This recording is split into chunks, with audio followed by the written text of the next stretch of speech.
So, ano po naman ang inyong konkretong hakbang sa reforestation at biodiversity? We are strengthening what already works. So hindi na tayo nag-reinvent. So pinapalakas na lang natin yung science-based ecosystem restoration. Ito isang halimbawa dito is yung National Greening Program natin. Ito yung forest rehabilitation na kung saan pinapanumbalik natin yung mga nawala nating kagubatan. So malaking tulong ito para sa yung pag-fight natin sa climate change.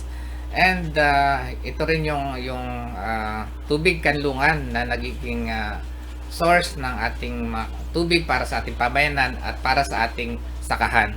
Ganon din po yung ating pangangalaga sa ating protected area. Dito po sa Marinduque, meron tayong Marinduque Wildlife Sanctuary. Ito po ay legislated PA under sa ating Republic Act 11038 or yung expanded National Integrated Protected Area System or yung INAIPAS.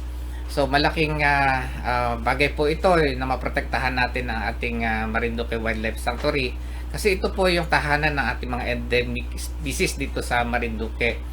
At ito rin po is malaking ang tulong support sa ating yung water system, yung water supply natin dito sa isla ng Marinduque to ensure na yung tubig sa ating mga kabahayan at tubig sa ating mga pamayanan sa ating sakahan ay masustain po yung supply.